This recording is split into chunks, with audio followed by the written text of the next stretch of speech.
and welcome back to another episode of the Ball Watchers podcast. I am your host, Evan Bloost, alongside my co host, Joseph Muto. Joseph, how are you doing today? Doing good, doing good. Nice. Another week, another round of football. We've got quite a few games to go over this week, and we've got the trade deadline, Joseph. Big time. Turning our attention fully to football now, especially with the heartbreak of the World Series out of Hmm. the way here. It was a very sad loss for us Canadians as a whole, especially you, Joseph. I know you're Big an time. actual Blue Jays fan. Yeah. It was to know that the other team was worse than you, but still won the championship was absolutely a gut punch. And we were so close on so many games that it just wasn't meant to be, I guess. It would have just been so nice for so many reasons too. I mean, you have like the revenge against Otani for not Yeah. picking Toronto and the whatever the decoy was with that flight. I mean, Teoscar Hernandez too. Like, Yeah. oh, it would have been nice to rub it in the face, and you got all the way to Game 7. It hurts. It It does, hurts. it does. But we'll turn. Hey, at least your Steelers got a massive victory this weekend, Joseph. Yes. I'm happy about that We're at not least. talking about it, but it was a big victory Yeah. here. Big upset. Big time. The defense is back, thank goodness. We'll Holy. see. We'll see. Can they keep it up? Classic Steelers, go crazy and beat a team who you weren't supposed to beat, and then you Yeah. lose to the Browns. So who knows? Who knows what's up next for these Hmm. guys? They're on bye this week, though, aren't they? No, it's Sunday Night Football this week. Oh, okay, okay. We'll Hmm. be talking about them soon, but we're gonna start off with a recap of Week 9, and then we're gonna go into the trade deadline here. There was actually some massive moves, so we've actually got some stuff to talk about, which is exciting because I feel like we both thought there wasn't going to be a whole lot to go over No. going into this week, but Mhm. some last minute shockers can't went down. So we'll get into that in a sec here, but we'll start off with the Cincinnati Bengals who drop a absolute barn burner to the Chicago Bears here. Colston Loveland scores a last second touchdown to help the Bears beat the Bengals. Yeah, this was a huge loss for the Bengals in a game that they absolutely should have won, and I thought Joe Flacco played perfect football in this game. The one mistake that he made was obviously that interception to Tremaine Edmonds on the goal line, and Chase Brown is completely blanketed. He should have never made that throw, but outside of that, he utilized T. Higgins as a number one. He utilized Jamar Chase late in this game. Chase Brown had 14 targets out of the backfield, so it was just a complete game for Joe Flacco. And his deep ball, I thought, was the most impressive. That deep ball to Yossi Vosh, that touchdown to T. Higgins is in a spot where only he can catch it. It's just a perfect game, but this defense continues to let them down. And I don't know how many times we have to hear this narrative about the Cincinnati Bengals. This is just a god awful defense and probably worse than a D1 college defense. Like the tackling, I think, is the number one concern. It's absolutely atrocious. Like Manungai is a guy who barely got touches, but because DeAndre Swift was out in this game, Manungai just went completely off because there were so many missed tackles. Guys are trying to rip the football out instead of going, low for the legs and just taking them down. They're trying to create turnovers that aren't happening, and instead they're going for big time plays like we saw at the end of the game with Colson Loveland. He had three guys on him and not one of them could make the tackle, and then it's a house call to finish the game. And even their defensive ends, they are breaking contain so many times. Caleb Williams was under like a little bit of pressure, but as soon as he bounced it out to the outside, he had wide open lanes because there was no spies on Caleb Williams and his rushing attack. And these defensive ends just did not go outside. They continued to try and get pressure on the inside gaps of the B gap or the C gap. And it was just a brutal look for this Bengals defense. So absolutely terrible. The fact that they got the onside kick to give themselves a chance and yet they still blew it. The Bengals are complete shambles. Insane. Like it's absolutely crazy. So the Bengals offense looks really good. If Joe Burrow does come back, they're gonna hit their stride and be one of the best offenses in the league, like they were at the end of last year. But it doesn't matter because this defense is just so putrid that they can't even make a surefire tackle on any given moment, and they are one of the worst teams in the NFL because of it. Yeah, I mean, what are you supposed to do if you're that Bengals offense? Even the players are fed up at this point, and it just gets to a point where, like, there's nothing you can do as a offensive player to win games because and going on 2 years too, like it's not like they've been dealing with this for a few weeks or something. Like this is continued. This is like 2 years at this point, and it's just like it gets to a point where you just can't take it anymore.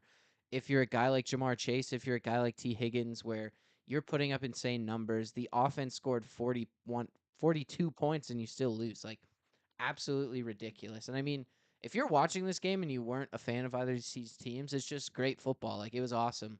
Well, great football offensively. It's an exciting game back and forth the whole time.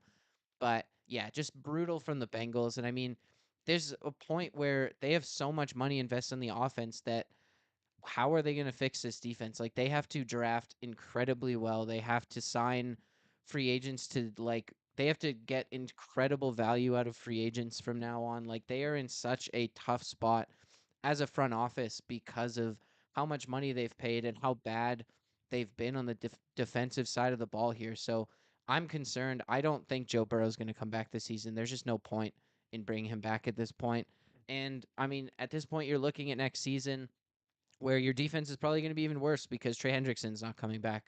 And even he's not able to replicate what he did last year because I think teams have realized, oh, this defense is so bad that we can double team Trey Hendrickson every single play and no one else is going to cause any sort of issue. So he's become pretty much invisible. And even if he does have a strong game, clearly, like we saw last season when he led the league in sacks, it doesn't matter. So like they're just it's absolutely atrocious and I can't blame the offense for being fed up with this and props to Joe Flacco for coming in there and being great with those receivers out there, but yeah, this defense is atrocious. I will say though, from the Bears side of things, I'm impressed that Caleb Williams was able to lead a game-winning drive and like I think if anything, he was the one who played the most flawless football in this game. I mean, he didn't have the numbers necessarily that Joe Flacco did, but I mean, it was a complimentary offense overall, and you saw Caleb Williams as something we talked about a couple weeks ago, but he was in ways the reason that they won this game.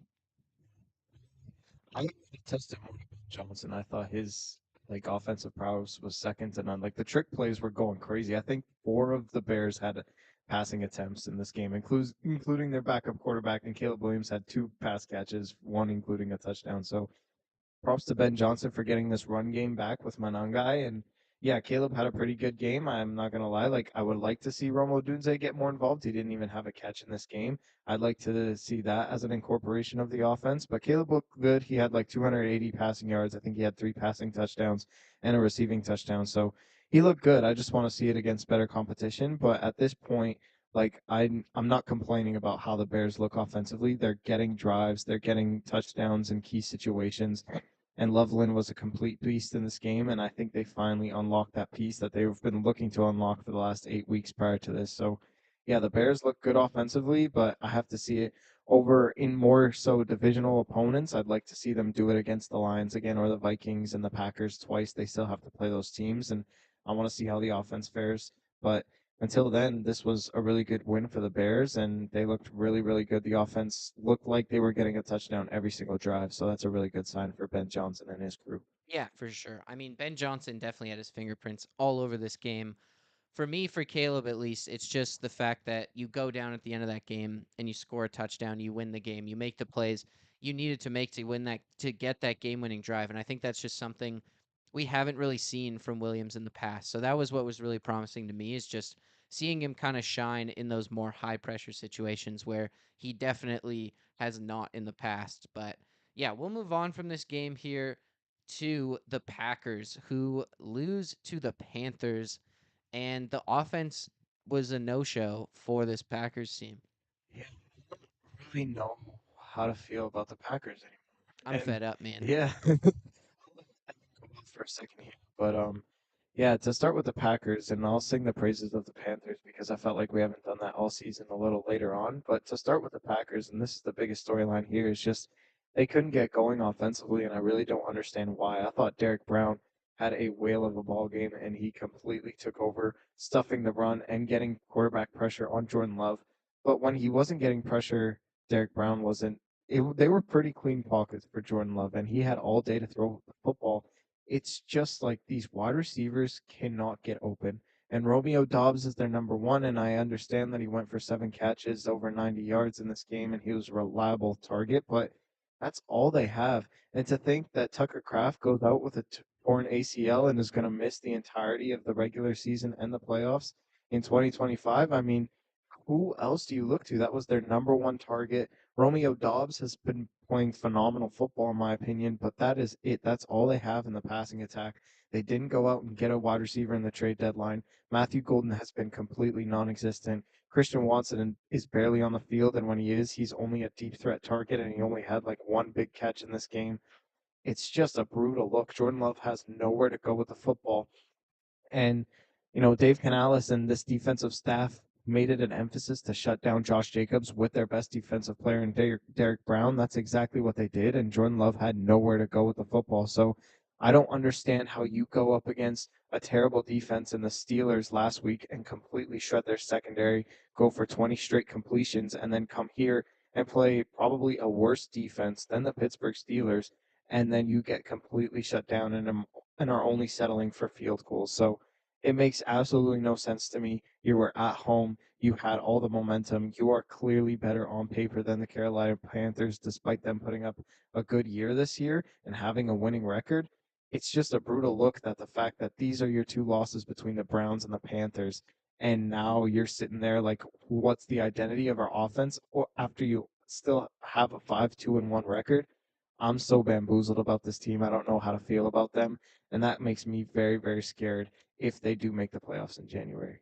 Yeah, I mean that's a big thing, right? Is it's just their offense is so inconsistent. And I mean just their team overall is so inconsistent. Like you get these games like against the Steelers last week where they were able to put up a bunch of points, their defense made plays when they needed to and they got a huge win. And then you come out this week and like I don't think the Panthers are a bad team, but they're not a good team. They're a very like middle of the road, a team like the Packers who I mean, going into the season, especially after they trade for Micah Parsons, like you said, we're looking at them as contenders, and you can't even like muster up a victory against the Panthers. Like the loss to the Browns stands out even more at this point in the season. Like they just look so average to me. They're a team who has nothing about them, in my opinion, that is that special. Like they just don't do anything exceptionally well and they're able to get wins sometimes and they're able to beat really good teams, but they're also able to lose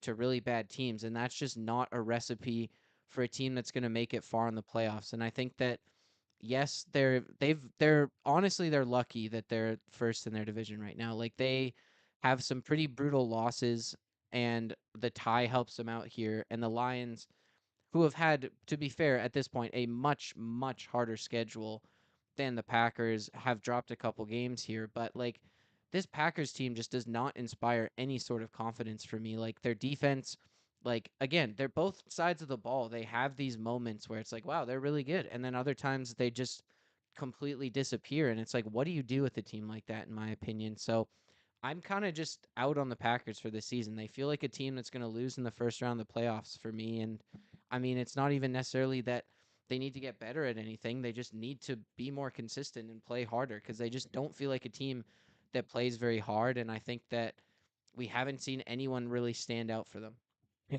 See, late down the stretch when their competition increases, especially in the playoffs, like maybe they are playing to their competition, and maybe that's why they're losing these cupcake games. And we'll see how it goes. But I have a little bit more faith, but not a whole lot more than you, Evan. So I agree with you on that part. But the Panthers just look really, really good. They're a really good football team. Like they play football, an ugly style of football, but they play it in a really good way. And I think Rico Dowdle is an absolute superstar. That man needs to get a lot more credit. And I think that he's one of the best running backs in the entire NFL for the 2025 season. Nobody's talking about him, but to put up 200 yards against Miami when Chuba Hubbard goes out with an injury. And then since that point, he has just continually been better and better as the years gone on. And he's helped Bryce Young out a lot. I mean, we're still seeing the growing pains from Bryce Young. He really doesn't have anywhere to go with the football. His number one is Ted McMillan, who to me is really inconsistent because the defenses are putting so much attention on him. So they just run the football and they kill you with time of possession. I thought the Packers did not have enough offensive snaps in this game, and that's a true testament to how Rico Dowdle ran the football. He had 5 yards of carry in this game. He went for 125 yards and 2 touchdowns. So he's an absolute superstar. I don't see any world where Chuba Hubbard gets this backfield back. This is completely Rico Dowdle's backfield and Rico Dowdle's team, in my opinion. He's their best player offensively. They have a winning record. And I don't think that they're going to make the playoffs just because the NFC is so stacked. And I think the Buccaneers have a firm grip on the NFC South. But this is a team where you can seriously build something around. You can get free agents back on the defensive side of the ball. Bryce Young does not have as much pressure on him to be a great quarterback because you have such a stealth run game. This team is in a really, really good spot. And if they can have like an 8-9 record, that's an extreme win and a really good 2025 season for the Panthers. Yeah, and I mean for me too with the Panthers, like they're just playing as good as they can with what they have right now. Like they still have nothing besides Derek Brown and J.C. Horn on that defense. So they're like it's really hard for them to get stops, I think, a lot of the time. And then offensively, like their offensive line is really solid. And like you said, Dowdle's been great. Bryce Young's been really good. But outside of like they don't necessarily have consistent, reliable receivers. So I'm really impressed with what we've seen from them. I think Dave Canales has done a great job there. And I think that yeah, once you get some more talent offensively and defensively on this team, they're going to look really solid. They're on the rise. And I think that Bryce Young has really overcome a lot in his first couple years. It took him a while to transition to the speed of NFL play and just the difference from that from college. But I mean, even at his small size, he's just so good at maneuvering in the pocket, finding the open space where he's able to see his receivers downfield and stuff. Because I mean, it's something that's definitely a reality. I mean, Tua talked about it. It's just that not being able to see over your linemen, but he has mobility, especially within the pocket, and just being able to avoid pressure, get where he needs to go to make the right throw, and the accuracy that a guy like Tua doesn't have, who I think is a pretty comparable guy to Bryce Young. So I'm really impressed with what I've seen from Bryce Young at this point too, where once you get a bit more reliability from those receivers, I think that this team can really take off. But 5-4 at this point is a huge improvement over what we've seen from the Panthers in the past. And it comes down to just having that balanced offense. You're not seeing that pressure being put on Bryce Young, and then I mean they're just making the most of what they have. All right, next game here is the Lions, who are stunned by JJ McCarthy in his long-awaited return from a pesky ankle sprain. They go to Detroit, I believe, and get the victory here. This game should receive this for JJ McCarthy for weeks now, and he delivered to me. I think he was an incredible performer in this upset against the Detroit Lions. He looked incredible in that first half, and he looked incredible the entire rest of the game in the second half. They just chose to run the football effectively with Aaron Jones in that second half. And look, man, like that interception wasn't even on him. Like the wide receiver just dropped the ball, and then it went right into Terrion Arnold's hands. So JJ McCarthy to me played a flawless game. It's no longer Carson Wentz trying to chuck the ball deep to Jordan Addison. It's JJ McCarthy hitting the check down. It's hitting Justin Jefferson on the out routes so he can go out of bounds and just continually chewing this clock. And it really killed the Detroit Lions because the Detroit Lions could not run the football effectively and they didn't have the opportunities to run the football effectively because they were down early in this game. The first two drives Minnesota had, Justin Jefferson hits a one-handed catch in the end zone, and then TJ Hawkinson finds himself wide open for that second touchdown. And then all of a sudden, after Sam Laporta's crazy fourth down conversion for a touchdown, the Lions found themselves down for the entirety of this game, and it just made Jared Goff sit in shotgun, be susceptible to all those sacks and all those schemed blitzes that Brian Flores was sending his way. Jared Goff looked like a shell of himself, and Jameer Gibbs and David Montgomery weren't allowed to get going in this run game because the Minnesota offense was putting so much pressure on this Lions team to score points, and they had to do that quickly and effectively through the pass, and the passing game just was not effective at all. So this was a perfect game for the Minnesota Vikings. We finally got JJ McCarthy, and look, he didn't put up like crazy talented highlight reel throws that were like, this is going to be a superstar in the making. He just managed the game so effectively. And when you can manage the game in a Kevin O'Connell system, you are guaranteed a win against almost any team in the NFL. The Lions are one of the best teams in the NFL, and you stifled them for the entirety of the game. So, true testament to the coaching staff and for JJ McCarthy to effectively seek out this game plan and just kill the Detroit Lions. Yeah, I mean the Vikings kind of beat the Lions at their own game. This is kind of what they have done in the past to other teams is just get out to a hot start early and then you just bleed clock as much as you possibly can take up time with those drives, and the Vikings were able to do that. And you're right, it just puts so much pressure on the opposing offense, and it forces so many mistakes. And that's kind of what you saw from the Lions. They weren't able to play clean football, and they did end up making it a kind of a tight game at the end there, but they just ran out of time. They couldn't get it done.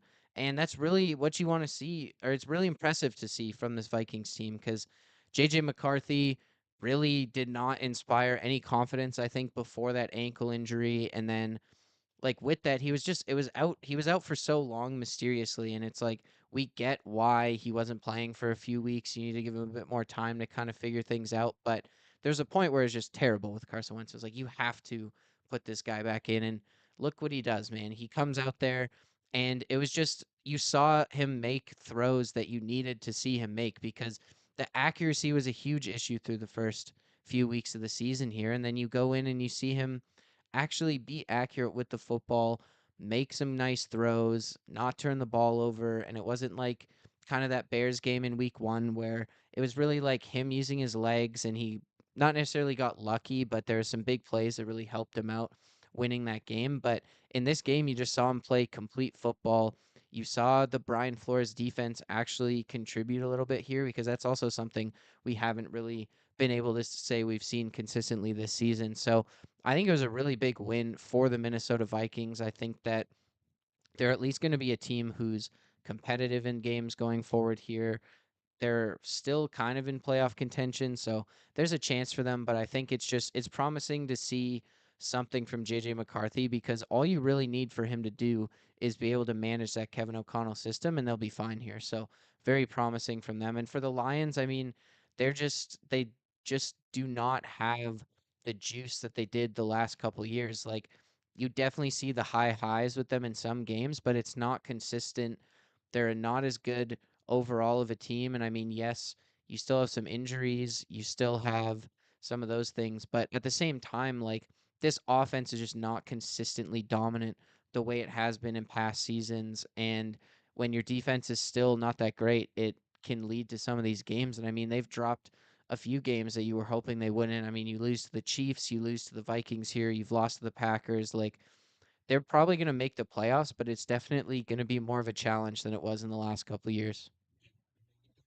To run the football. That's what I learned from the Lions. They always run the football with a lead, and it's like you need to use Jameer Gibbs as your best player because he is your best player. I mean, Amon Ra almost went for 100 yards in this game, but nobody cares. And Sam Laporta went off, especially in that first drive in this game, but nobody cares because you didn't run the football and you didn't shoot time of possession off the clock. So, I mean, Jameer Gibbs was a non-factor. David Montgomery was an extremely inconsistent rusher of the football this game, and that's where the engine of your offense is located at is in that backfield. And the fact that both of them couldn't get going in this game, I mean, I think they only had 17 rushes combined amongst the two of them. So that's not really acceptable, especially when you have the best duo in running back, best running back duo in the entire NFL. So, yeah, you need to get the run game going. I think it starts with there, and they've been too inconsistent, and that's why they've lost, these games in the 2025 season. Exactly. All right. We've got a couple more games to cover here. We're going to move on to the Bills, who come out of their bye on fire, and they really just completely stifled this Kansas City Chiefs offense. Yeah, this Chiefs offense did not look the same. And I think that, Josh Allen looked like Josh Allen. James Cook looked unbelievable. And Dalton Kincaid was the number one in this game. He went off with a touchdown and some big chunk plays. And the offense looked like the Bills' offense. But defensively is where I was really shocked. And we can look to Josh Allen and Dalton Kincaid and James Cook and all those guys. But to me, the most valuable player for the Bills was Joey Bosa. The fact that they Yeah. completely shut down the run and did not allow Kareem Hunt to get going in this at all in this offense allowed Patrick Mahomes to find himself in like 2nd and 7 or 3rd and 13 situations way too many times in this game. And Joey Bosa took complete advantage of that. He had a sack in this game. That interception is a true testament to Joey Bosa just getting off the edge, making Patrick Mahomes throw it faster than he wants to. He chucks it deep to Xavier Worthy, who's in double coverage, and then it's an interception. And to me, that was the turning point in the game, and that's why they lost the game. So Patrick Mahomes just was A, too reliable on Rashee Rice because no one else gets open in this offense, and B, too reliable on the deep ball because they couldn't run the football. I thought for like a 4 week period stretch in the middle of the season, they were really good at running the football and they were getting more and more consistent, more and more strong in the backfield. Pacheco goes out and it's a complete dismantle, and they're going back to their early season woes where they're just chucking it deep every other play, it feels like, and Mahomes has nowhere to go because the offensive line is just not that good in pass protection, and these wide receivers can't get open in time. So, to me, the Chiefs are susceptible when you shut down their run, and I know that sounds crazy because you're forcing Patrick Mahomes to throw it, but if you get enough pressure on his face and you can allow your secondary to come up with some big time turnovers on the other side of the field when he throws it deep, that's the way to beat the Chiefs. I think the Bills have set up the blueprint through this game in order to understand how to beat the defending AFC champs, and we'll see how it goes from here. So Buffalo looks like Buffalo, but the Chiefs looked really susceptible because Mahomes just looked uncomfortable the entire game. Yeah, I mean, I'm hyped about this. I locked this game last week, so props to me for that, I guess. But I really liked what the Bills did in this game offensively just because they did not even try to test this Chiefs defense down the field. They knew that they had a strong secondary and they consistently do have a strong secondary, but they just got the ball in their players' hands in the short area of the field and they just let them get like run after catch yards here because like I mean you had Khalil Shakir and I mean I feel like you saw him catch the ball 5 yards down the field and then just make people miss, get first downs, keep that offense chugging along, and that's kind of yeah, exactly what you said. It's kind of that blueprint that it seems that you need to beat the Chiefs at least, and this defense is just if you have the playmakers who can run with the ball after the catch, just get in their hands and let them go to work because we just saw that work so effectively. They were just able to find the soft spot, find the space in between guys, and get upfield, keep the chains moving, and win this game. Because, I mean, it wasn't like they scored a ton of points, it wasn't a shootout or anything, but you put up enough points and then you completely stifled them. I mean, Patrick Mahomes, I think it was a 45% completion percentage. Like, that's insane. And I mean, we were I think both pretty worried about this Bills defense going into their bye, going into this game because I mean the Patriots kind of just dismantled them. And then the week after, was it the Falcons they were playing?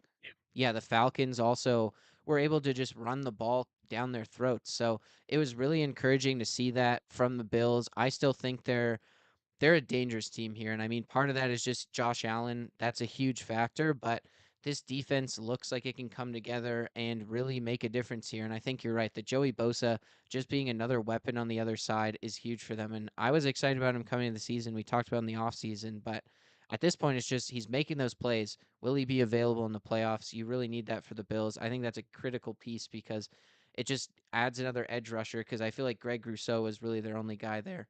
And then for the Chiefs, I mean, their offensive line is so banged up right now. Patrick Mahomes is running all over the place, and there just comes to a point where he can't do it all himself, and that you're getting to this point where the offensive line has just fallen off such a cliff here. And I mean, Josh Simmons has looked really good for them, but he just has not been consistently healthy this season. And I believe that Trey Smith got injured as well. So they're just running on fumes a little bit right now on that offense. So they're going to need that offensive line to get healthier. I think that they could slide pretty far, and they're third in their division right now, so they're very much in a place where they could miss the playoffs entirely this season. Bills are last regular season matchups against the Chiefs. So it all matters in the playoffs because they've done this so many times. I think that's why we're not Exactly. hyping up this game as much because we've been here before, but there's still a chance. They have to win the division first and foremost, try and get home field advantage. And if the Chiefs do end up making it, we'll see what happens in the playoffs. So, yeah. I think the Bills and the Patriots play week 18 too, so Oh, it wow. might all come down to that last game. That'd be I think sick. so. It's all Hmm. division games. I hope so. Hmm. Will the Bills play Miami? It better be. If it's Bills Jets week 18, I'm going to jump off a bridge, man, or something. But yeah, I don't know. I think the playoffs is definitely where it's going to come down to. I mean, the Bills might even get a boost and not even have to play the Chiefs if they don't make it, but I swear though, every single time they play it's in Kansas City. I Uh, can't think of the 2 years last ago, time. they played in Buffalo in the playoffs in the Yeah. division round, and they still lost. Yeah. I feel like though every time they've played in the regular season, it feels like it's an Arrowhead. It's Hmm. weird. Like, Hmm. why doesn't Buffalo get to play Kansas City at home? I don't Yeah. get it. The schedule makers, they want to give Mahomes that home field advantage, man. I swear. All right, Joseph, do you want to talk Seahawks Commanders or shall we move on to the trade deadline? The Commanders are complete shambles. Like you cannot play Jaden Daniels, and I don't have much to say about the Seahawks. They look perfect. Sam Darnold's playing Dominant. perfect, but it Dominant. is 38-7 with 7 minutes left. Do you really think you're going to come back in this game? He's already banged up. You don't have Terry McLaurin healthy. What the hell are you trying to prove, Dan Quinn? Like that was just completely boneheaded, and you just, you know, I don't want to put this out there, but it's just giving RG3 vibes so badly, man. And it really breaks my heart because Jane Daniels is an incredible thrower of the football, incredible rusher, but he's too lean, he's too lengthy, and he's too He injury prone. takes hits, man. Yeah, Like that's the biggest thing is like I mean, this was an issue with him coming in or coming out of college too, but like he gets absolutely rocked on plays, and that happened a few times tonight. And one of them, yeah, you see that elbow just completely get dislocated. I saw a video saying that apparently it dislocated the way that in theory should be the least damage. So okay. he might be able to come back. I don't think he should come back this No. season, regardless. I mean, the Commanders are 3-6 right now. There Mhm. is no point in Jaden Daniels playing another snap of football this season. Let that elbow fully heal. It also wasn't his throwing arm, which is also promising for him. But yeah, the Mhm. RG3 like connections here are very strong. It's one of those things where like running quarterbacks and like life changing like or just game changing running quarterbacks are so incredible, but there's a reason that maybe they haven't fully taken over the league. Like, and there's a reason a guy like Lamar Jackson is a bit of an outlier because, like, he's lean too, but Lamar is so good at avoiding contact. Like, Yeah. and he makes big runs and like he'll run out of structure and stuff, but he's so good at getting out of bounds. He's shifty. He's good at not getting hit head on, and it's just something that you don't see from Jane Daniels. Like, yes, he's fast. Yes, he can get out of the pocket, but he's not a guy who can make a guy miss or anything like that, and he just gets rocked. This is playing football. Very firmly believer of that. It's just, At least at the quarterback position. oh, yeah, for sure. If not the best in the NFL. But yeah, you just come in with new ownership and you have an incredible season and you're just like you're feeling yourself too much. You're too cocky in the offseason. It's like we don't need that much. We're gonna wait it out with the Terry McLaurin talks and we're not gonna sign any big time free agents to help out our rookie QB. And look what happened. They got game film on the guy and they're hitting him hard and he's getting injured and there's nothing you can do about it because your team around him is so desecrated. If you don't have Daniels, you don't have anything. So really stupid by the front office, really stupid by the coaching staff, and it's really disappointing to see such a talent like Jane Daniels be withered away in Yeah. Washington. And I mean, their defense is terrible. That's also a big issue. Like, offense aside, I feel like if Daniels was healthy, their offense is pretty solid. Because, like, all credit to him, when he's played, he still looks good. Like, it's not a guy, I would not call this a sophomore slump in the same way. Like, he's dealt with a lot of injuries this season, but when he's played, I think he's looked good. Like, even in his Seattle game, the interception was a great play by the defender. And I mean, he made some really nice plays with the football. Like, I don't think he's playing bad. It's just yeah, the injuries are a huge concern.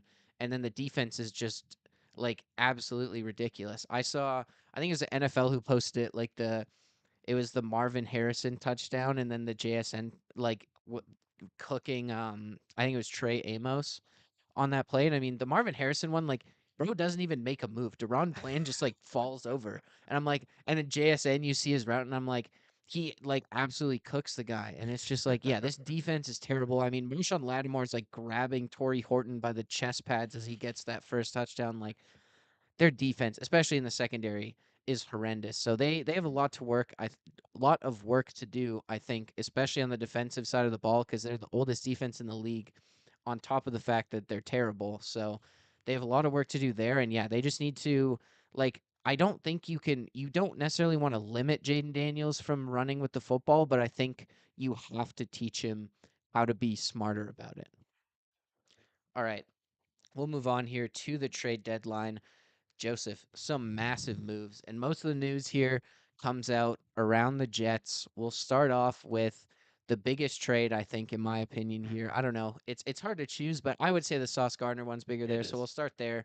the Colts, Joseph, your Colts, your champion Colts, they trade 2 first rounders to the New York Jets for Sauce Gardner and AD Mitchell. Or no, they send 2 first rounders and AD Mitchell to the Jets for Sauce Gardner. Hot take you.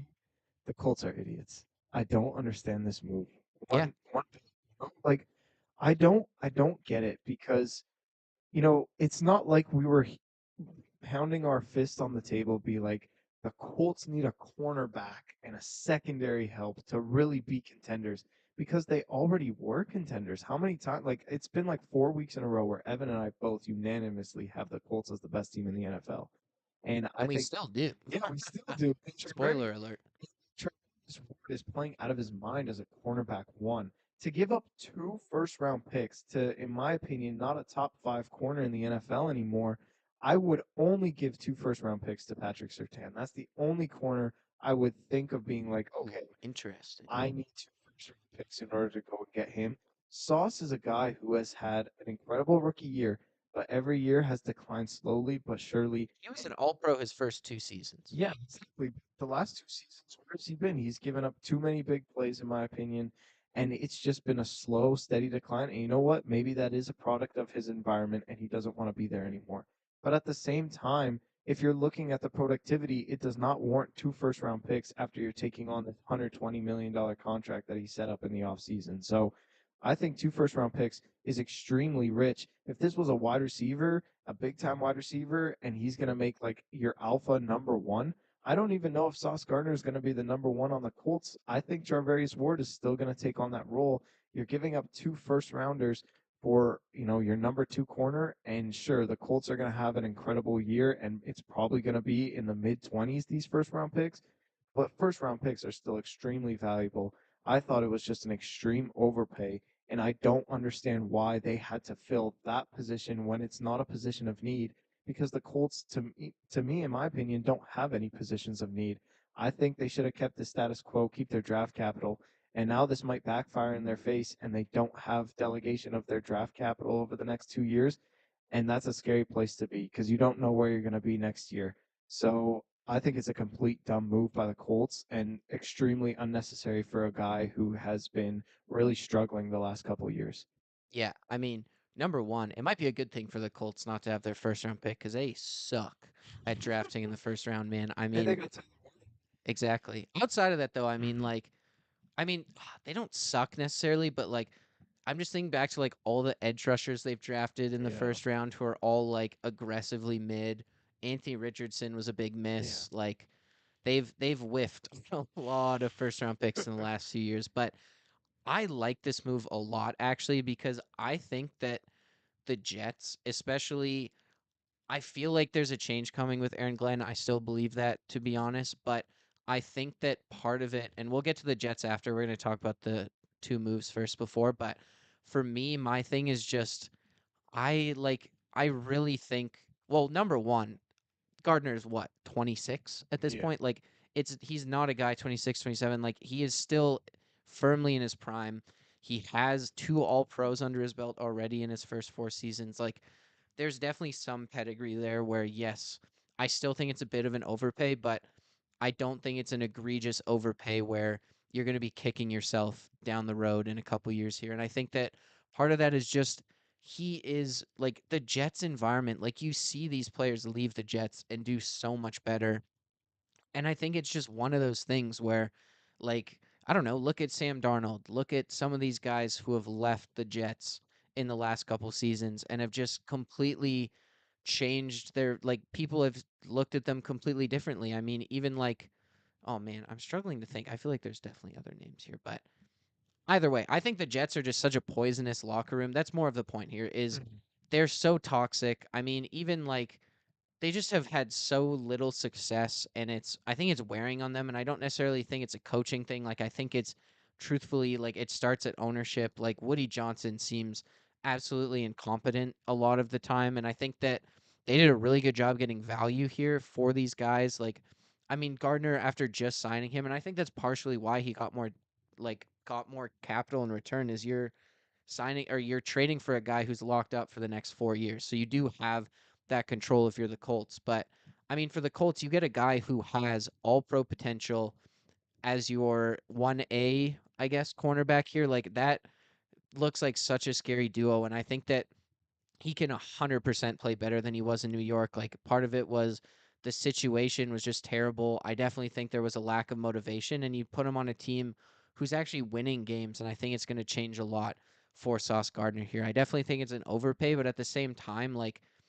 I think that you've seen what Sauce Gardner can do, and I truly think he can get back to that because he, from like an athletic profile, is very like it's him and Sertan are really the two guys who are absolutely massive. They can hang with anyone in the NFL. There's not a lot of guys like that.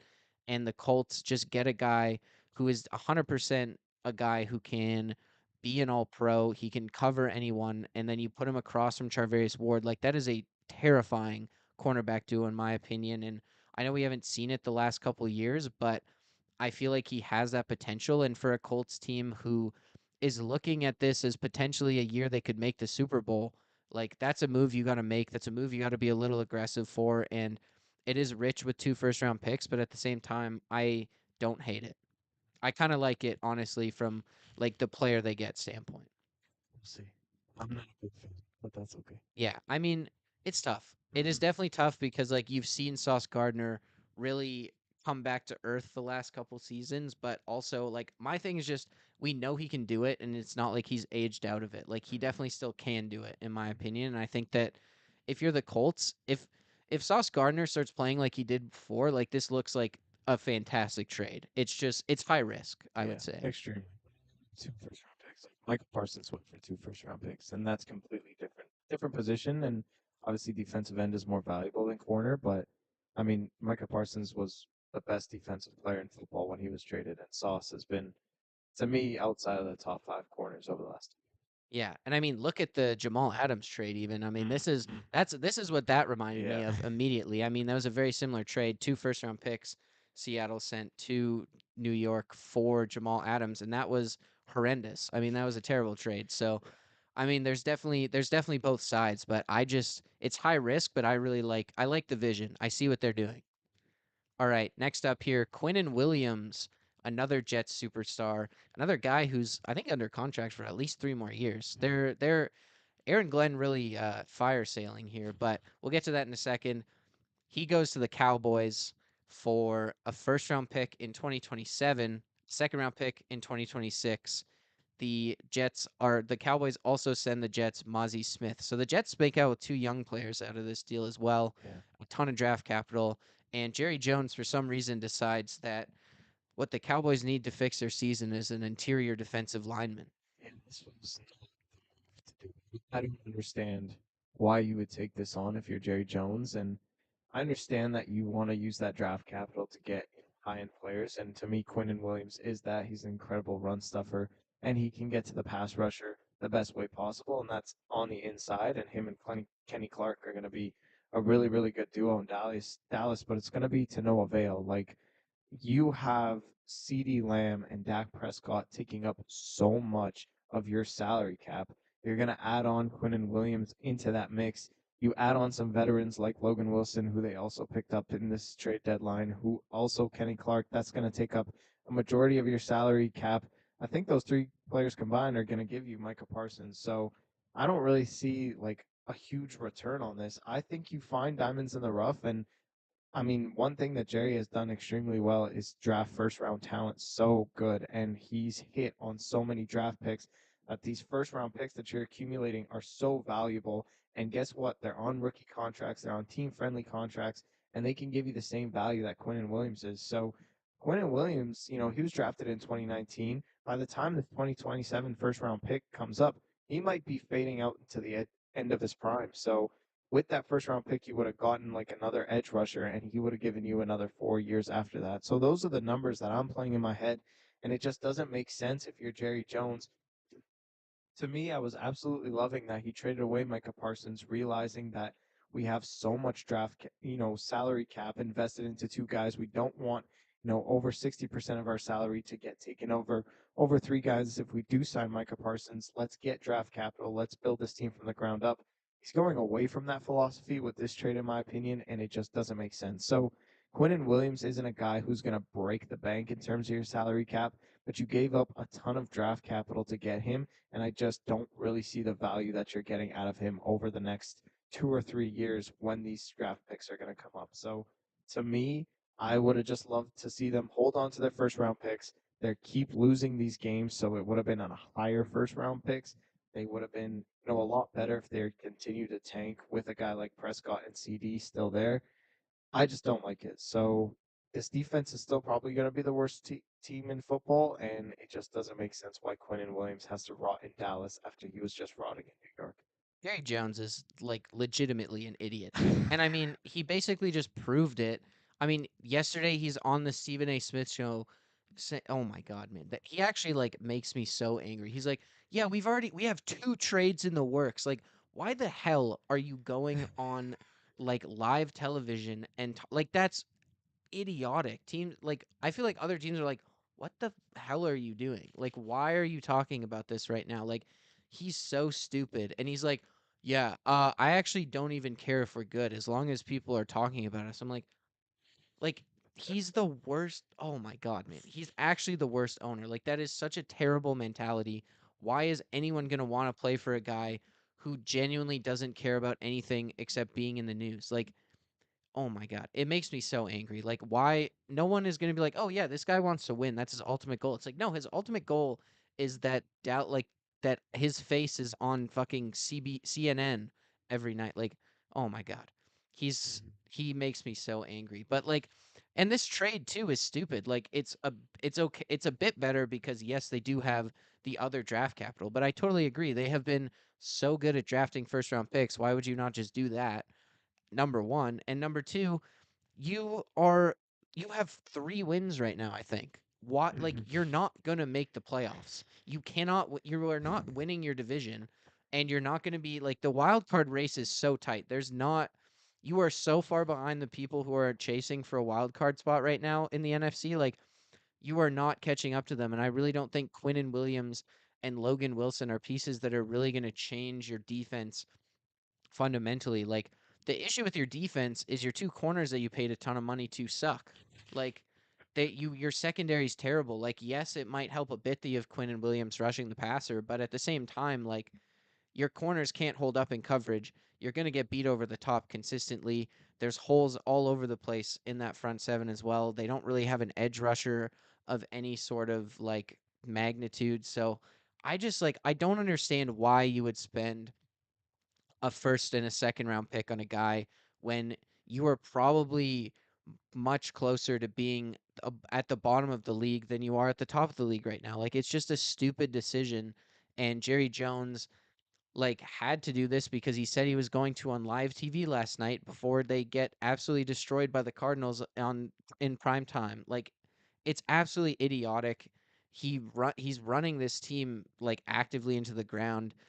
It just makes me so mad. Like, I don't like I think just comparing it to the Colts trade, like the Colts are in a spot where they gave up a ton of value for a guy, maybe a bit too much value for a guy, but they are a team who actually has a chance to make it to the Super Bowl this year versus the Cowboys who gave up a ton of draft capital, maybe a little bit too much draft capital for a guy to still finish third in their division. Like, who cares? Why would you do that? That's just so stupid. Like, it doesn't change their outcome for the season at all. And unless there's some like, they don't sign free agents. Like, I don't know how this team is going to get better without that draft capital. So I just don't understand. This is idiotic in my opinion. He said Thank you. in terms of the Jets, I think they're in a very, very good spot. And I think Quinnen Williams and Sauce Gardner were guys who, in the locker room, they were kind of cancerous. And they got rid of those guys in a real hurry. And I think their egos were getting in the way of what Aaron Glenn wanted to do defensively. And I think he came from Detroit where everyone was injured and he was just, raw, raw. Let's get these defensive guys going. And I think he's going to come in there and he doesn't have that superstar power that he has with Quinnen and Sauce. And he's just gonna, I think, get this defense right in the second half. The only cancer that they still have left is Brees Hall, and I don't think any team wanted to trade for Brees Hall because he's gonna be a free agent come next offseason, and you don't want to give up draft capital The for Jets him. wanted a third. I saw a report today that they were hard Yeah. set on a third round pick, which I Yeah. respect because I mean, hmm considering the value they got for everyone else, like, Yeah. But I mean, no one's gonna give that up for an expiring no. contract coming up this year, especially for a running back. So it's good. So you get rid of him, you just completely get full house. And you know what? This offense is in a perfect spot to have a rookie quarterback really learn under. You have an alpha wide receiver one. You have, the offensive line already intact. This offensive line on paper is very, very good. They haven't, lived up to the hype, but with a little bit of coaching, they are still really young. They could really get into the right setting. And, you bring in a quarterback with a top three pick that you're probably going to get. It's a really good quarterback class, like I've said numerous times before. And then the rest of these first round picks, like you have 5 first round picks over the next 2 years, which is And incredible. 2 seconds this year, at Um, least. so that's really, really good if you're the New York Jets. You're going to build this team from the ground up. I think you're in a perfect spot to rebuild. I think Aaron Glenn is going to handle the defense how he will. I think you keep him. Still think you can see what you get out of this defense. I think it'll be a top 15 unit at least for you, even just by him being in the building. And you'd invest all that draft capital into the offense.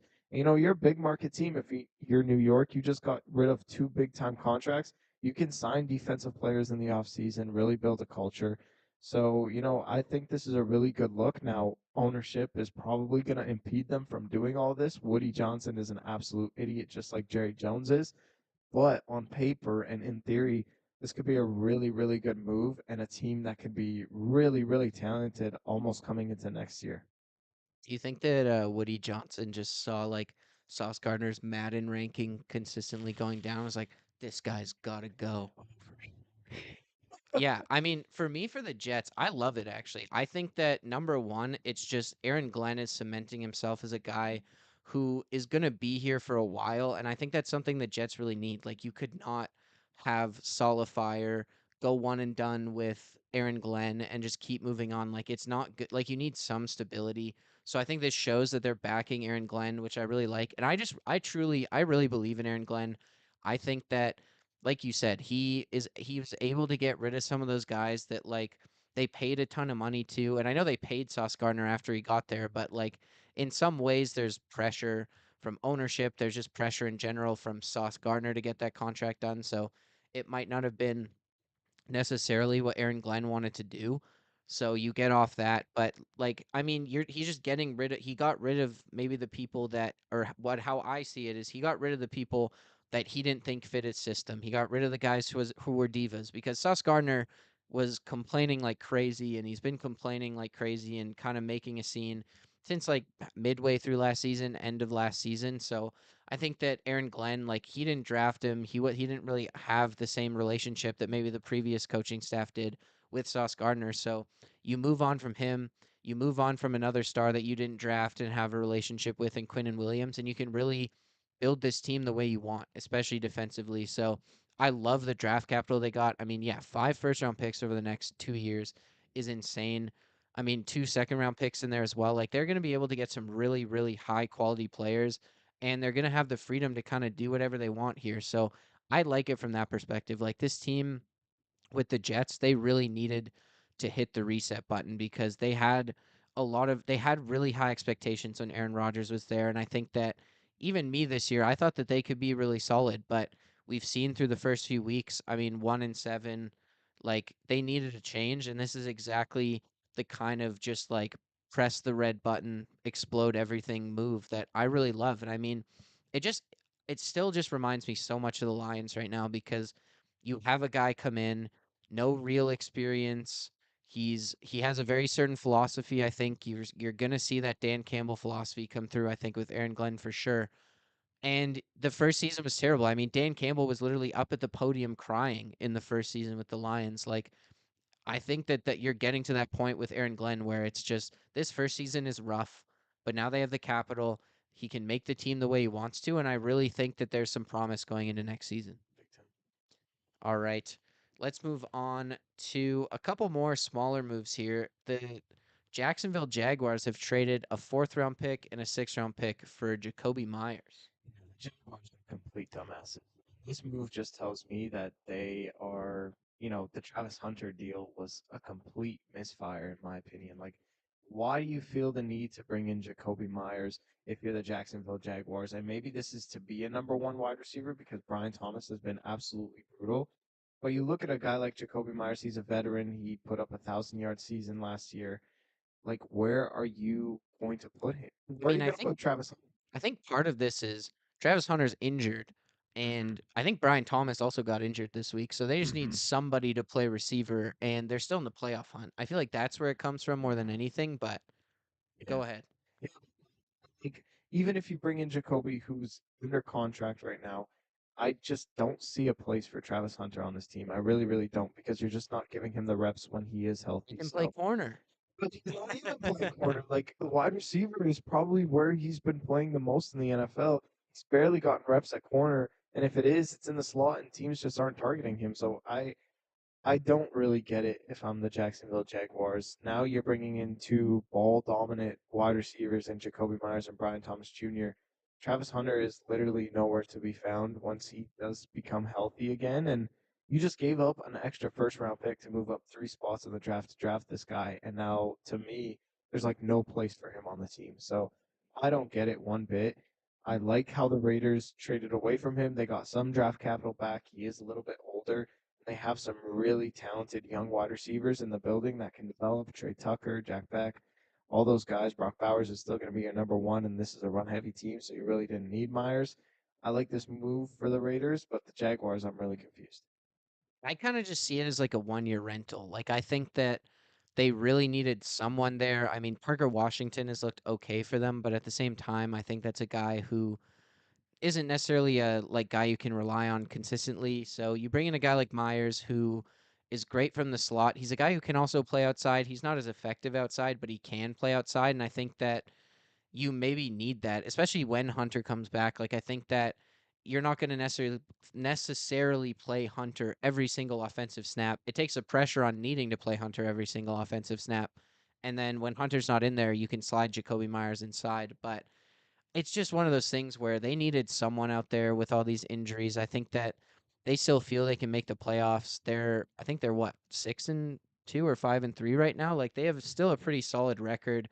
That NFC or AFC South too is, I mean, I guess it's pretty much locked up by the Colts, but those wild card spots are still pretty wide open. So I think that it's just get a pass catcher out there. And I mean, Brian Thomas has looked pretty brutal. So take some of the pressure off him there. And I mean, this Travis Hunter injury, we don't really know what happened. It's a non-contact knee injury. Like he could be out till the playoffs almost. So Yeah. just getting a body in there, I think, was a big thing. You didn't give up a ton of draft capital.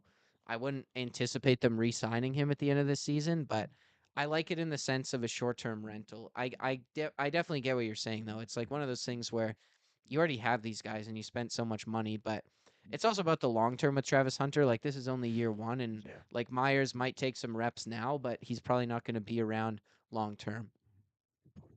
And last but not least here, we'll talk about Jalen Phillips, who the Dolphins trade away, former first round pick. They trade him to the Eagles for a third. How's having keep getting away with this stuff, I know it's man? I don't get it. nasty. Like Jalen Phillips, before his like gruesome injury a couple years ago, he was an elite pass rusher, and now he just gets traded for peanuts to the Philadelphia Eagles. I would have liked to seen a second round pick out of Jalen Phillips for the Dolphins to get, and he brings in Phillips, and then he gets Jair Alexander for practically nothing, and the secondary was extremely questionable, and now they have their cornerback two in Jair, and now you bring in Phillips who can get you edge pressure, and I feel like so many times the pressure's only been up the middle for the Eagles, and now you have a guy who can consistently be your number one. He knows how to play. Brendan Graham came out of retirement for this team, so maybe he can hype up Jalen and mold him into an elite pass rusher once again. So I just like the move for the Eagles and for the Dolphins. Like this should have been one of many moves that they made. I don't understand why the team isn't like Minka should have went, Jalen Waddle should have went, in my opinion. I would have looked at talks for HN, all these guys. It doesn't make sense how they have some pieces and it's just a complete dumpster fire in Miami. So do it while you can. I'm shocked that this was the only move. And yeah, the Miami Dolphins are going to be terrible, but the Eagles, they do it again. They keep, getting these small little moves, little veterans that make a big difference on their defense. So I love it for Howie Roseman and his Eagles, and he's cooking once again.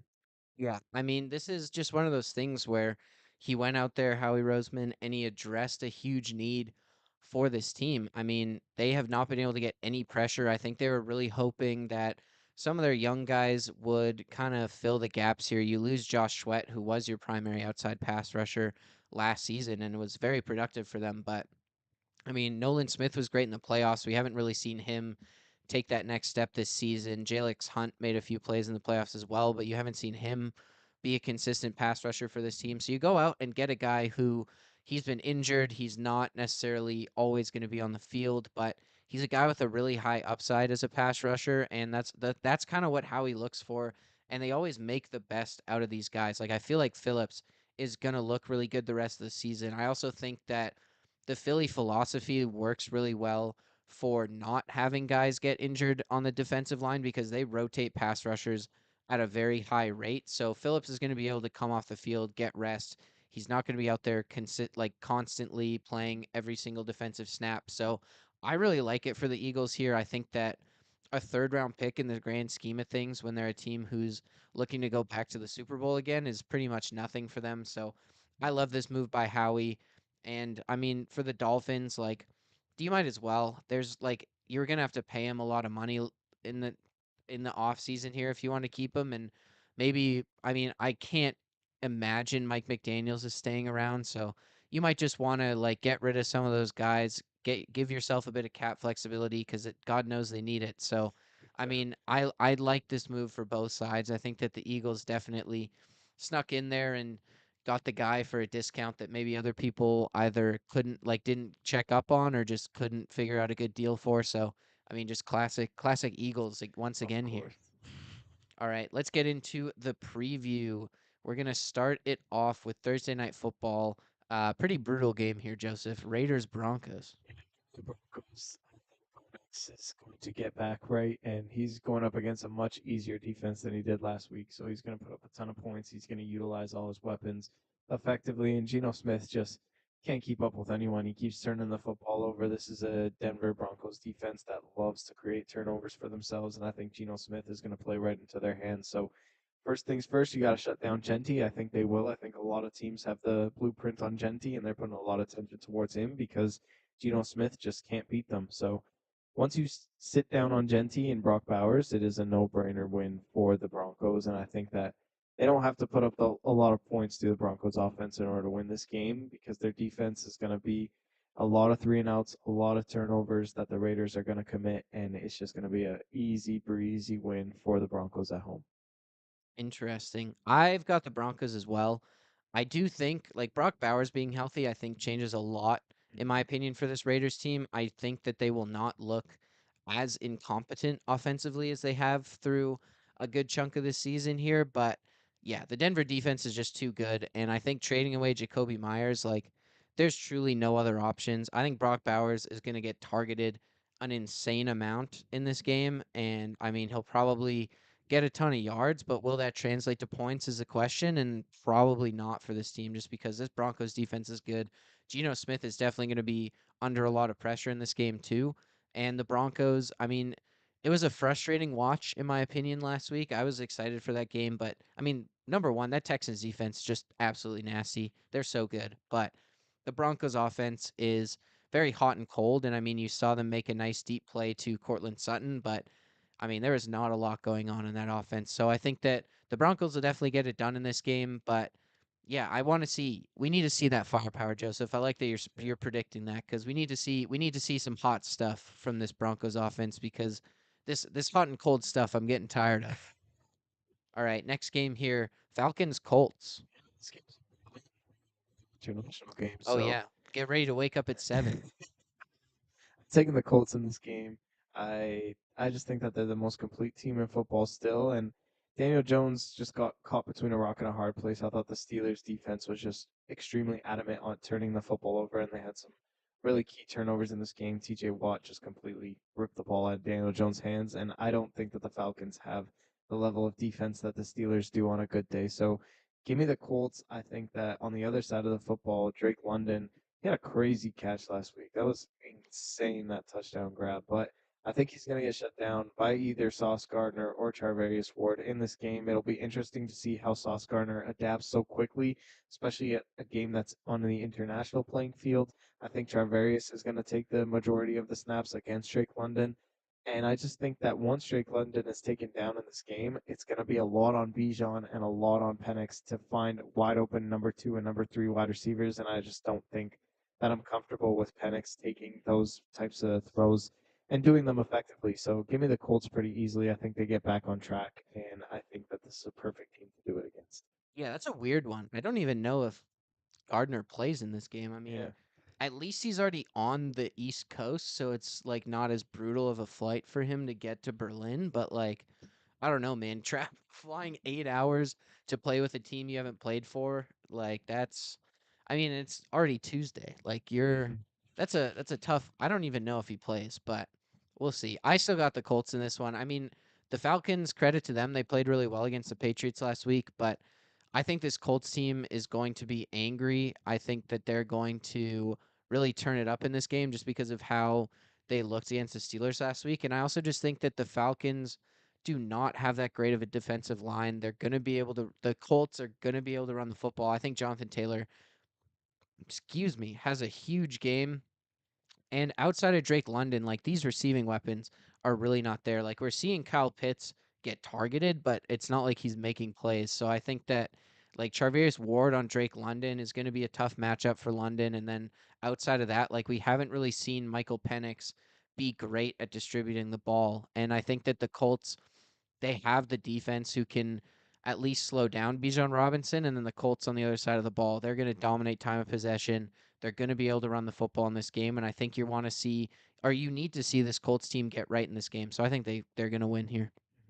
All right, next up, the Ravens and the Vikings. I just really like what the Vikings can do. I like what they did against the Detroit Lions. And yeah, they just shut down Detroit's rushing attack. And if you can do that against Detroit, you can definitely do that against the Ravens. I think Derrick Henry has been extremely inconsistent over the last couple of weeks. He has been better against the Bears and the Dolphins, but I think the Vikings have a much better defense than that, and I think it's going to force Lamar to throw the football, to make plays with his own legs. And if he's nursing this injury that is mysterious, then I think it's really going to impede him to be true Lamar Jackson. And I think on the other side of the football, JJ McCarthy is going up against one of the worst defenses in the entire NFL, that are the Baltimore Ravens. And I really think that he can exploit a ton of matchups between Justin Jefferson, Jordan Addison, and then Nate Wiggins and Marlon Humphrey on the other side. So I think JJ is just going to stay into his game plan. I think Minnesota put together the more complete game last week against a much better opponent compared to the Ravens on Thursday Night Football. So give me the Vikings in this game. I think it's going to be a really, really tough game, but I think the Vikings can win this at home. Yeah, this is exciting. You got the Ravens in this one. I think that, I mean, there's still just so much pressure on the Ravens right now. I think the Vikings are not are like I mean they kind of had expectations, but I think that they were tempered just because you had JJ McCarthy in there, and I think that they're in a spot where like I feel like their fans aren't very pissed off right now. Like they're feeling okay. Versus the Ravens, it's like you have to make the playoffs. Like if they don't make the playoffs, it's gonna be a riot, man, in Baltimore. And I think that the Ravens are just going to be playing every game with like a different level of energy because they need to win these games. They're 2 games back from the Steelers right now. That win for the Steelers last week, by the way, huge. So yeah, the Ravens have some work to do still here to claw their way back up into contention. And I was watching a video, shout out Ben Solak, but I mean their defense, the Ravens since coming out of their bye has completely changed. They've been able to they traded for Alohi Gilman, I believe, from the Chargers, and they've been able to finally bring Kyle Hamilton down into the box, and that's changed everything for this defense. So I do think that it's going to be tough sledding for JJ McCarthy. Kyle Hamilton, with his instincts, is a guy who can really, I think, affect rookie quarterbacks, especially just because he's going to be all over the place. He's going to be able to jump routes and be in places that you didn't expect him. So I expect him to have a huge impact on this game from a defensive side. And I just think that like this Vikings defense, I do not think has been very good this year, and I think that Lamar is just going to be able to exploit them. I think their linebackers aren't that good in pass coverage. Like Andrews and Likely could have big games, and I think you'll just be able to pound the rock a bit here with Henry, and they'll get the victory. All right, next up here we've got the Patriots and the Bucks. Joseph. Two of my favorite teams. I'm with the Yeah, Patriots. Drake May is playing slightly better quarterback right now than Baker Mayfield, and that's nothing against Baker, but it's just Drake May's on another level right now. I think he's using his weapons effectively. Kayshon Boutte is out in this game, which really hurts them and might be out long term.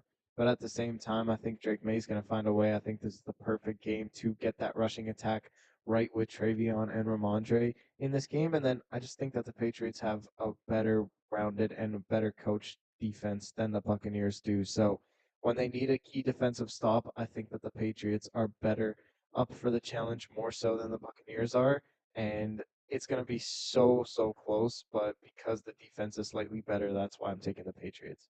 Yeah, if Travion Henderson doesn't get the starting job in this game, I'm gonna lose my mind. Oh my God, man, pissing me off.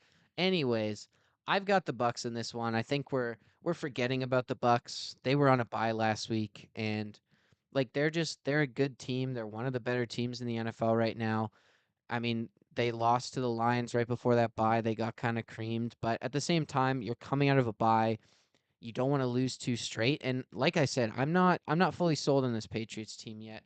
I don't really like the Falcons that much. I don't think they're that good. And that was a very close game that arguably the Falcons maybe should have won. So I'm still not fully sold on the Patriots at this point. But I mean, Drake May is playing good football. He's playing great football. I won't take anything away from him there. But I just think overall they're not quite there yet as a team, and the Bucks are just they're good, man. They're consistent. They're veterans. They know what they're doing, and I think that that's just the kind of team that can overwhelm the Patriots, who are a bit of an upstart. And Drake May's been under a lot of pressure the last few weeks. The Bucks are a team who can get after the quarterback. They're a team who it's incredibly tough to run the football on, so it is gonna be on Drake May's shoulders, and I think we could maybe see some mistakes from Drake May. And on the other side of the football, this Patriots defense is not great. I think Egbuka is going to make a ton of big plays here. He's a guy who plays in the slot a lot, and I don't really think that you're going to see a guy like Christian Gonzalez necessarily shadowing him. And then you have other guys on that offense, like a Rashad White, like a Tez Johnson, who can make some plays for you. So I've got the Bucks in this one. I just think the experience will prevail in this game. All right, next up, Rams 49ers, Joseph. This is a big game. Man, this is huge. I took the Rams to get the revenge on the 49ers. I don't think it's going to be a repeat of the Thursday night football game that these two teams had way back when. I just think that the Rams are a much more experienced team compared to the team that they were all those weeks ago. And I just like where the Rams are at offensively right now. Puka is a really nice piece to have, but there's still a really great offensive weapon even without him in the lineup and not 100%. So give me the Rams in this game. I think that they're the more complete team. And over the last couple of weeks, we've started to see the 49ers defense slip ever so slightly.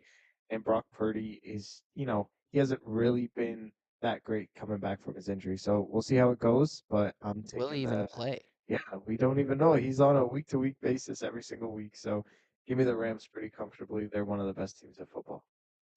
Yeah, I've got the Rams too. I can't imagine. It just the Rams, it's such a tight division too, where the Rams need this win badly, and dropping two to the 49ers would be tough. They're gonna have to key in like crazy on McCaffrey, but at this point it seems like if you can stop McCaffrey, like there's not a lot that this 49ers team can do. So I think they can devote a lot of energy to McCaffrey, and McVay's just not gonna let them lose two games in a row or to the 49ers here, in my opinion. I mean, not having Puka is going to hurt, but Devonte Adams has looked like a monster.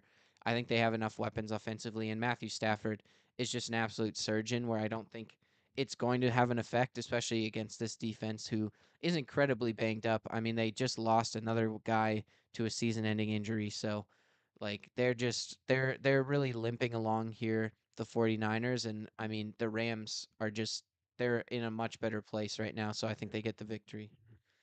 All right. Two more games here, Joseph. Steelers, Chargers.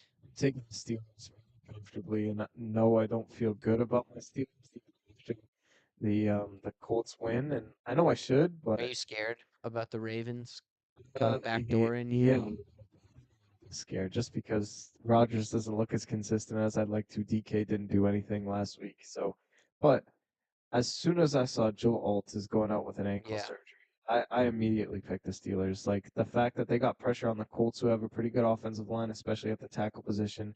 And then they're going up against the Chargers, and their two starting offensive tackles are going to be out for the rest of the year. Give me the Steelers. They're going to get pressure in Justin Herbert's face. They're going to cause turnovers. They're going to rush his inner clock. And I don't care how bad our secondary is. If the quarterback feels rushed, then the secondary is going to come up with some key turnovers. The wide receivers won't have enough time to get open. And I just think on the other side of the football that Rodgers is going to find a way to at least put up 15 to 20 points. I think that's not like a crazy thing to ask of him. And he's played good football over the last 9 weeks. So I'm taking the Steelers just because of Joe Alt. I think he's that big of a game changer on the offensive line, and he dictates what they do rushing the football and passing the football.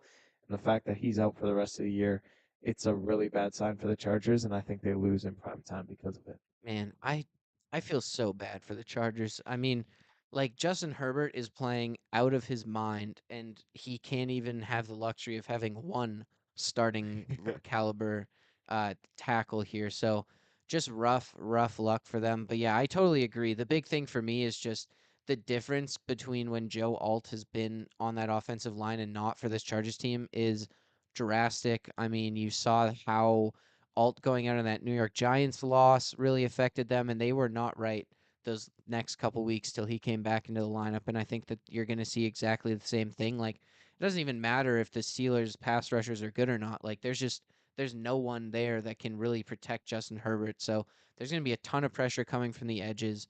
And I mean, truthfully, I really don't think the Steelers defense can hold up. I don't think it's a sustainable thing. Like you saw them have a good game, but also sample size wise, the other 8 weeks of the season have been a lot more indicative, in my opinion, of what the Steelers defense is. But in this game, I really don't think it matters. I agree about that. It's just Justin Herbert's going to be under so much pressure, running around all over the place that I just don't think it's going to work. And he has good receivers and stuff, but like I don't know, it's going to be a really hard win for the Chargers, and I think the Steelers are just going to be able to get it done because like the pressure is going to force some mistakes.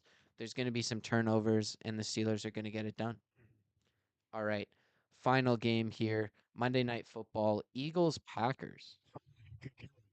I This is know. so taking the Packers. I think that this is an upset alert. I think that the Eagles are coming off their bye, kind of feeling nice, and I think that the Packers are extremely pissed off that they lost to the Panthers. I think they're motivated, and I think that Jordan Love is going to come out swinging. I think he's going to make this Eagles secondary susceptible to his deep shots that he is going to pepper them with. And that's just going to open up the run game for Josh Jacobs if Jalen Carter cannot stop him, and I don't think that he's going to stop him on every play. So I think there's going to be some big time rushes because they're not going to be able to stack the box against Josh Jacobs. And then on the other side of the football, I mean, Micah Parsons knows the Eagles better than anyone, and I think Jordan Mailata, He also knows how to lose to them. yeah, true that. But he knows how to sack Jalen Hurts. So I think Jordan Mailata is not playing his best football, and I think Micah Parsons is going to take full advantage of that. Their tackles for the Eagles look kind of slow, and Micah Parsons is a beast. So him and Rashad Gary are going to rush Jalen Hurts, and if they don't break contain, he won't be able to use his legs. I think they can shut down the run as well with Saquon Barkley. So I think that the matchups honestly are better for the Packers. It's just a matter of who can win when because this game is going to be close in the clutch situations. I don't know, but I'm taking the Packers just because I think that they're the more motivated team right now. I've got the Eagles, man. I think that like we've just seen them. It's been an up and down year for the Eagles, but I just trust them. And this Packers team, in my opinion, has no juice. I really don't like what I've seen from them, even in wins. Like they're just it's just I don't like it. And you're losing Tucker Kraft, who's one of those guys who I actually think would have been a fantastic guy to go against his team where he's really going to exploit maybe some of those underneath routes, some of those things like that, and just make the life of those middle linebackers for the Eagles a bit like much more difficult. But now you don't have that. And I just think that like Jordan Love and the Packers offense, they have not been hitting on those deep plays down the field. And I think that the Eagles, like you have to hit those to beat the Eagles. I think that I think Love is going to be under a ton of pressure in this game too. And the Eagles, they're opportunistic. They're going to capitalize off a Jordan Love mistake at least once in this game, in my opinion. And then on the other side of the ball, again, this Eagles defense has no juice. I mean, Micah Parsons has been so up and down this season. This is what we see from him all the time, but like zero pressures last game. So I mean, obviously, I think he'll get some pressures. I think he'll do something in this game, but I just think that the Eagles, they're going to be methodical. They'll run the football. I think Saquon's finally breaking out a little bit here and getting some of those bigger games because, I mean, that like 3 yards per carry was not sustainable in my opinion. He's regressing upwards towards the mean here, and then I think that the matchups favor these Eagles receivers. They do not have great cornerbacks in Green Bay here, and I think that Devonta Smith and AJ Brown, if he plays, are going to make some plays here. So I've got the Eagles in this one. I just think that they're the better team, and the Packers to me are just they're lifeless. They just kind of float along here, and I don't like it. I don't like it at all. All right, Joseph. Hardball's lock of the week. I'm 5-4. You're 4-5. Who you got this week? Um, Steelers over the Chargers. I just think that that Joe Alt thing is so catastrophic, and I like it. the Steelers are going to take over in this game, and they're on the road in LA and the big lights under prime time. And I think Rodgers is mad that he lost his last primetime game. So give me the Steelers over the Chargers. I think it's a surefire lock that we're going to get pressure in Herbert's face and make him make mistakes that'll just make it easier for our offense. So give me the Steelers. I like it, Joseph. Do you feel like you cursed the Lions by picking them last week, Probably. picking such a I big probably did. favorite? Yeah. I've got the Rams over the 49ers here. I just think the Rams they're not going to drop this game. McVay won't let it happen. They're still playing great football. They got a good win this week or last week against the Saints. So I think they're just primed. They're ready to go. Puka may not play, but it doesn't matter because there's not a lot going on in that defense. You've got Devontae Adams there. So I think they're going to get it done. And I mean, as long as Kyron Williams doesn't fumble the football in this game, they should be good. So give me the Rams over the Niners. All right, Joseph, final segment. Top 5 best balls. Okay. The Los Angeles Rams here. I just think that they're a complete football team, and I've loved watching them almost every single week. I like watching the Rams, and Devontae Adams has really made that wide receiver one role so put it in so flawlessly after Puka's missed a couple of weeks. So, yeah, the Rams are 5. Matthew Stafford is playing out of his mind yet again, and I just really like their defense. Even though they went up against the Saints last week, they really made Tyler Shuck really confused in that game. So Rams at 5. Number 4, I got the Seattle Seahawks. They finally make my list. I don't think they've made my list once this year, but I mean, after that performance that Sam Darnold put up, hitting 88% of his passes for 320 yards and 4 touchdowns is absolutely crazy. They still can't run the football, but it doesn't matter when Sam Darnold is hitting all of his weapons. He has a new weapon in Rashid Shaheed who can take over the top. He can use Torrey Horton and Cooper Cup over the underneath stuff, and then JSN is just the best wide receiver in football right now, in my opinion. So that's why they're number 4. Number 3, I have the Philadelphia Eagles. This is still a complete football team. They can get after you at the pass rush. They still have incredible linebackers in Jahad Campbell and Zach Bond, and the secondary got better with Jair Alexander. And then on the other side of the football, as you said, Evan, Saquon is progressing to the mean, and he is just looking like old Saquon from last year. And this passing attack is also getting really right. They're using Devontae Smith more. They're using Dallas Goedert in the red zone area. It's just a complete football unit that they're putting together. Number 2, I still have the New England Patriots. I still think that they can run the football effectively. Drake May, to me, is the best quarterback in the NFL. That's why they are so high on this list. And I believe that quarterbacks take you as teams go as far as their quarterbacks' talents will take them. And Drake May is the best in football right now, and that's why I have them at number 2. And then number 1 is still the Indianapolis Colts. I just think that they got unlucky with turnovers. A couple of those turnovers weren't Daniel Jones' fault, and maybe this is a wake-up call that they, just need to get back on track, stay the course, and just do what's gotten them here. Jonathan Taylor is still the best running back in football and is an MVP candidate right now, and they still have the number 1 seed in the AFC. So no need to panic. This is a sucks that they lost against the Steelers for the Colts, but they can get right back on track and still win the entire AFC and get that first round bye. So that's why they're number 1 in my top 5. I like it, Joseph. Patriots, I still can't believe. I don't know. I just don't trust them. I don't know. I have a gut feeling about them, but Mhm. I like your conviction. Number 2. I mean, they're 2 loss team. You can't Mhm. you can't take that away from them. Mhm. I've got the Broncos at number 5. This may be a bit of a surprise, but Yeah. I don't know. It's just a weird season. And, like, honestly, the Broncos deserve a lot of credit for the way they've won these games, in my opinion. I think that they've really overcome a lot of adversity this season to win some games. And their two losses were incredibly close. I mean, you lose at the buzzer to the Colts, and then you lose by a touchdown to the Chargers. Like some very close games for their losses, and they've just been able to find ways to win every single week. The offense has definitely been hot and cold, and that's something to work on. But I think that defense is such a strength that they're winning these games and they're able to figure out their offense. And in my opinion, I think that they're getting better.